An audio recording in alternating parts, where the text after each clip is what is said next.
He who rouses what was bricked away may find the mortar clinging to his own skin. Brothers Grimm, das Verborgene Klopfen, the hidden knocking. Good evening, my night ravens. I am Lady Lenore, your quiet escort through places history tried and failed to forget. Tonight's journey is stitched from local whispers beneath St. Paul, cavern corridors, a bullet-scarred hearth, and one door that never learned to stay shut. The tale is fiction, of course, yet the Wabasha Street Caves are very real, and they do love to keep accounts. Tonight, my dear Raven, you are there.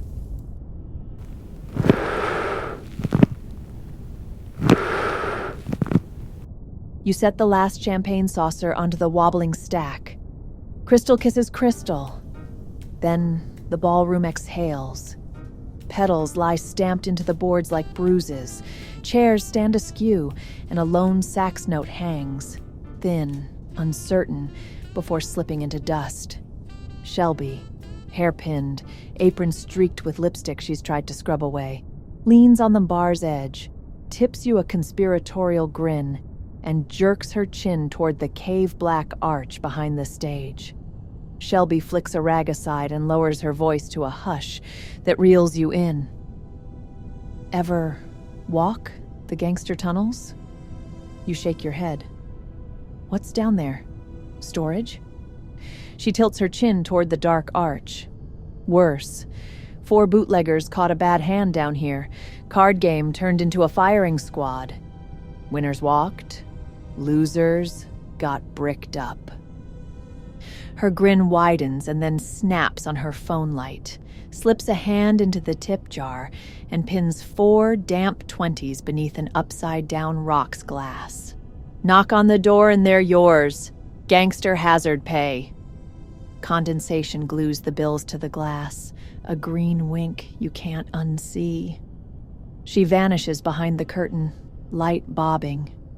You follow. 10 paces in, the ballroom's last sconce gutters out. Shelby's beam skims sweating sandstone while a lonely trumpet line from the swing band fades behind you, its final note curling through the tunnel like smoke. Fireside room, she whispers, tapping one crater with her flashlight.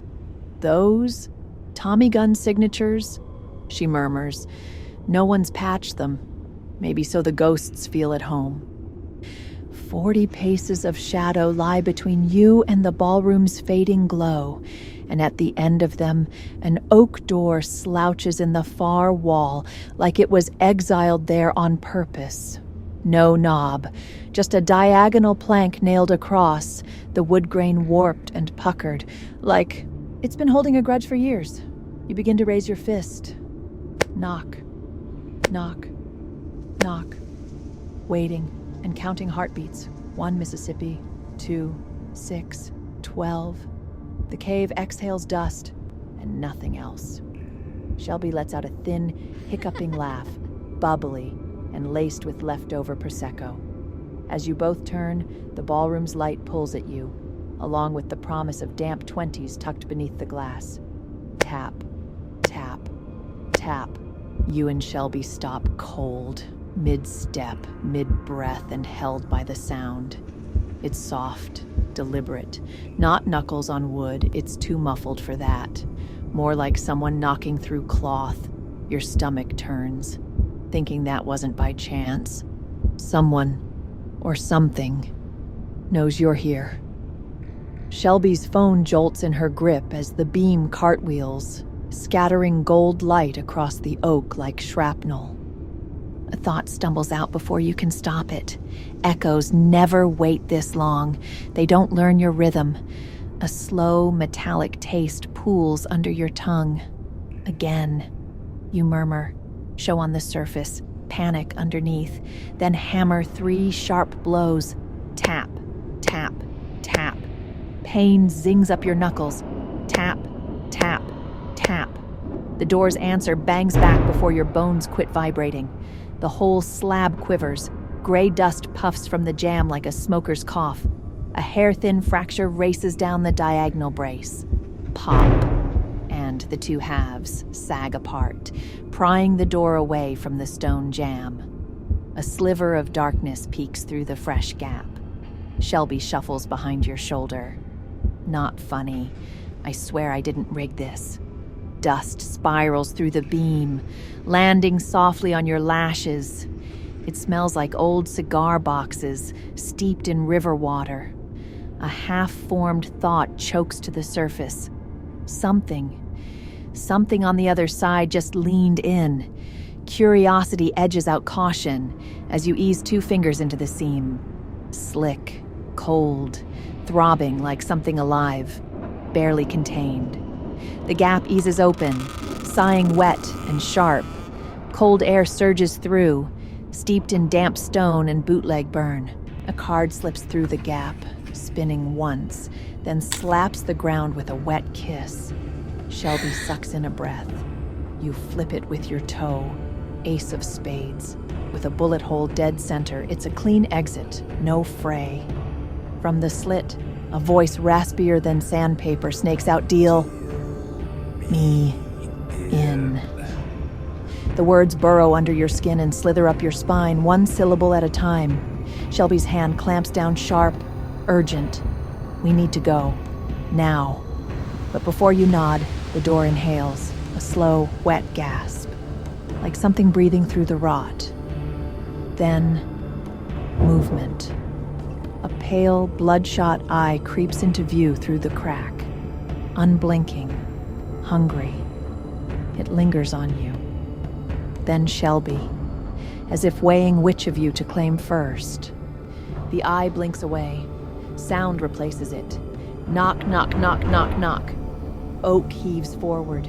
Nails scream. 1 hand, then 2, then 3. Bone white, joints tar black, burst through, clawing for purchase. Wood splinters, brick scars, spit, gritty ooze. Run! Shelby yanks you, and the word detonates in your skull. You break for the corridor. Every stride drags like knee-deep sludge. Behind the door belches wide, and something heavy scrapes the hearth. Half step, half drag. 40 paces stretch until the corridor feels endless. Behind you, a rasping scritch.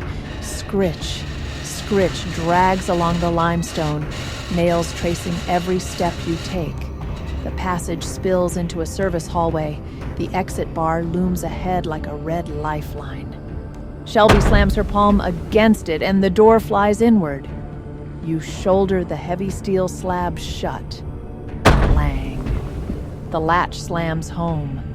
In the sudden stillness, the air seems to cinch tight as though trying to stitch the night closed around you. Inside your ribs, knock, knock, knock. Not an echo, not a heartbeat. An answer.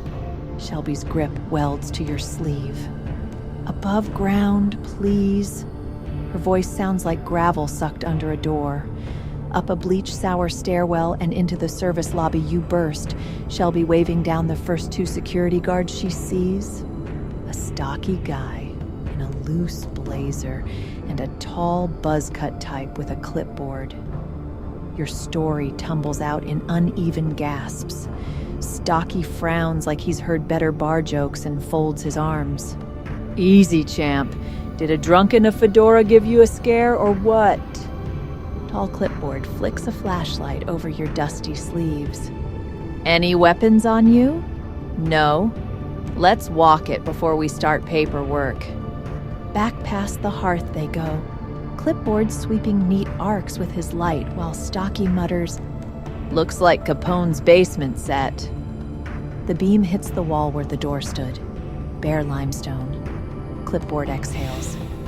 If this is for TikTok, I'm clocking out. Then Clipboard's light stops dead. 3 perfect crescents dent the rock at chest height, chalk bright against gray.